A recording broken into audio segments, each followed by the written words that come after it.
कांग्रेस में लगातार फूट की बातें निकलकर सामने आ रही थी। हमने देखा अलग अलग बयान भी सामने आए और इन बयानों के बीच जो सियासत का बवाल कहीं ना कहीं शुरू हुआ वो वाकई इस और इशारा कर रहा था कि क्या कांग्रेस में सब कुछ ठीक नहीं है।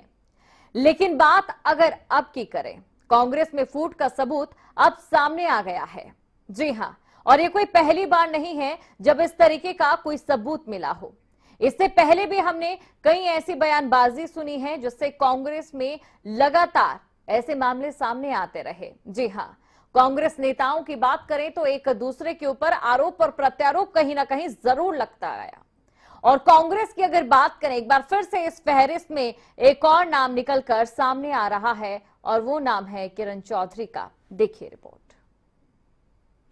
हरियाणा कांग्रेस में इन दिनों नेताओं में आपस में बन नहीं रही है। आदमपुर उपचुनाव में हार के बाद से ही कांग्रेस नेता एक दूसरे पर हार का ठीकरा फोड़ने में लगे हैं। वहीं कांग्रेस नेताओं में बयानबाजी और आरोप प्रत्यारोप का दौर भी लगातार जारी है।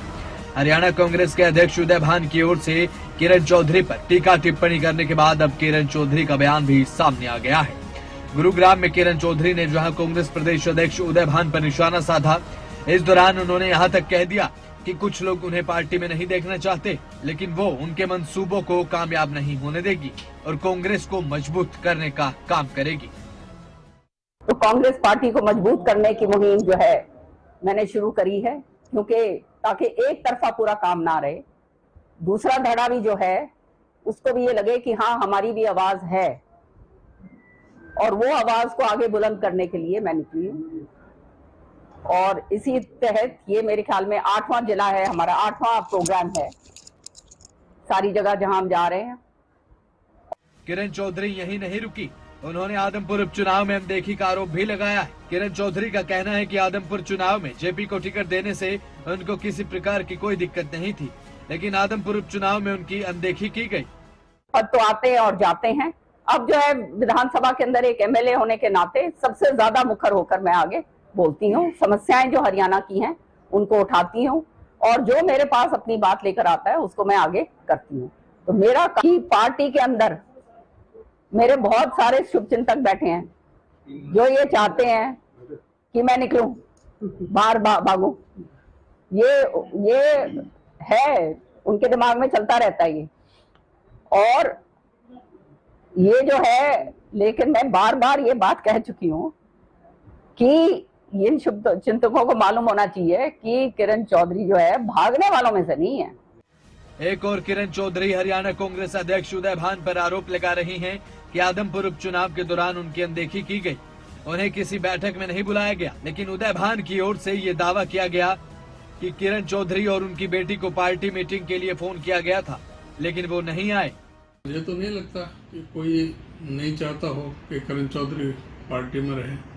पार्टी के वो वरिष्ठ नेता हैं, उनका एक प्रदेश में विशिष्ट स्थान है, उनका हम सब सम्मान करते हैं और हमारा कोई किसी तरह का कोई मतभेद नहीं है। और ना ही मेरा कोई इरादा था कि कोई जो मैंने जो कहा था कि किस हैसियत से बुलाते, मतलब किस कैपेसिटी में बुलाते, ये कहना गलत है कि मैंने उनको नहीं बुलाया। मैंने हमेशा उनको बुलाने का किया है। क्या कोई जो भी बीच में जो मीटिंगें हुई हैं समय मैंने कहा है, और या फिर सीएलपी की तरफ से जो उप नेता हैं आफ्ताब अहमद, उन्होंने उनको इनवाइट किया है। हुड्डा साहब की तरफ से भी इनवाइट हुए हैं। आदमपुर उपचुनाव में हार के बाद कांग्रेस को हार पर मंथन करना चाहिए था, अपनी खामियों को दूर करने के लिए बैठकें करनी चाहिए थी। वहीं कांग्रेस आंतरिक कलह में उलझ कर रह गई है। आदमपुर उपचुनाव में कांग्रेस प्रत्याशी जयप्रकाश और हरियाणा कांग्रेस अध्यक्ष उदय भान ने हार के लिए कुमारी शैलजा को जिम्मेदार ठहरा रहे हैं, तो दूसरी ओर कुमारी शैलजा का मानना है कि एक राष्ट्र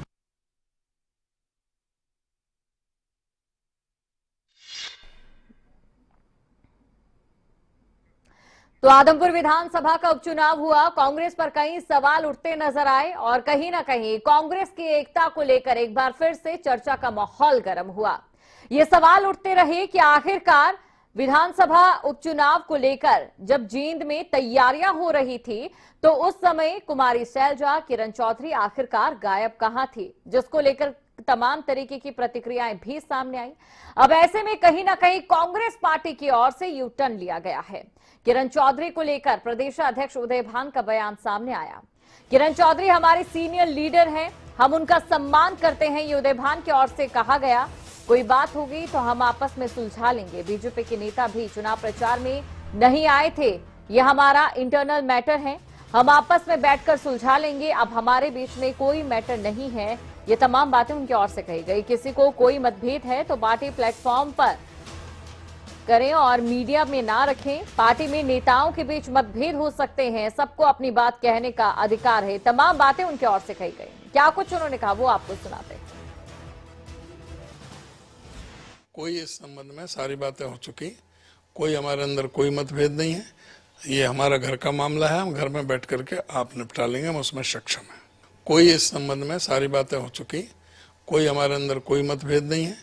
ये हमारा घर का मामला है, हम घर में बैठ करके आप निपटा लेंगे, हम उसमें सक्षम हैं। बहुत बहुत धन्यवाद। तो अब एक तरफ से तो ये कह दिया गया है कांग्रेस के प्रदेशाध्यक्ष की ओर से कि अगर किसी को कोई भी दिक्कत है तो वो पार्टी में रखें और मीडिया में उसे ना रखें। कुल मिलाकर आपसी सहमति से तमाम चीजें आगे बढ़ेंगी, लेकिन ये जो सहमति है, ये जो चीजें हैं, अक्सर उन मौकों पर गायब दिखाई देती है जब कोई बड़ा चुनाव होता है या फिर पार्टी की साख का सवाल होता है। और चलिए इसी के साथ एक और बड़ी खबर आपको हम बता दें। कांग्रेस के प्रदेशाध्यक्ष उदय भान से एक्सक्लूसिव बातचीत, जहां भारत जोड़ो यात्रा को सफल बनाने में जुटे हैं उदय भान। जी हां, हरियाणा में भारत जोड़ो यात्रा के आने पर उदय भान का बयान सामने आया है। उन्होंने बातचीत में कहा है कि जनवरी के पहले सप्ताह में भारत जोड़ो यात्रा आएगी, तो यात्रा का पूरा शेड्यूल बन रहा है। भारत जोड़ो यात्रा में रिकॉर्ड तोड़ भीड़ पहुंचेगी। हरियाणा में 2 फेज में पहुंचेगी भारत जोड़ो यात्रा, ये उनकी ओर से कहा गया।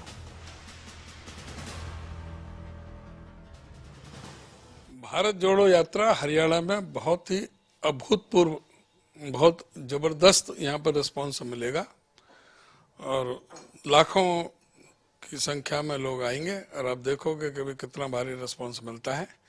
लेकिन अभी जो ना पूरी तरह से जो शेड्यूल आना है, किस डेट में एंटर करेगी, वो हमें अभी तक पूरी तरह से नहीं मिला है। वो हम उम्मीद कर रहे हैं कि बहुत जल्द ही हमें ये पता लग जाएगा कि किस डेट को एंटर करेंगे। और मैं समझता हूँ अभी तक जो टेंटेटिव जो प्रोग्राम आ रहे हैं उसके मुताबिक जनवरी के फर्स्ट वीक में आ सकती है। और ये हमारे फिरोजपुर झरका मेवात जिले में एंटर करेगी, फिर नुआ, फिर पलवल, उसके बाद उत्तर प्रदेश में जाएगी, फिर दिल्ली में आएगी, फिर दोबारा से हरियाणा में आएगी और यहाँ कुंडली बॉर्डर से और शंभू बॉर्डर तक की रहेगी।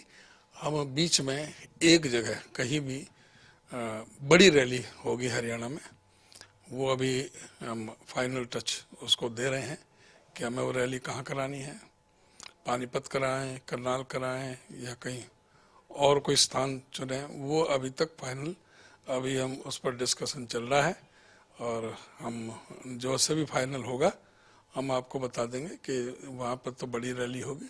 बाकी जो है सब जगह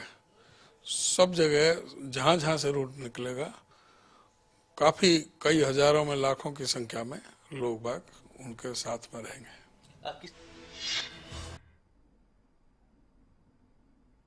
तो इस समय बात अगर कांग्रेस की जाए तो कांग्रेस में फिलहाल जिस तरीके से चौधर को लेकर एक जंग देखी जा रही है, चाहे बात स्थानीय स्तर पर की जाए या फिर राष्ट्रीय स्तर पर की जाए। हालांकि जिस तरीके से नए राष्ट्रीय अध्यक्ष का चुनाव हुआ, राहुल गांधी की ओर से भारत जोड़ो यात्रा निकाली जा रही है, संदेश दिया जा रहा है कि कांग्रेस में सब कुछ ठीक ठाक है और एकजुट है, लेकिन इस बात से इनकार नहीं किया जा सकता है कि भारत को एक मजबूत विपक्ष की जरूरत है।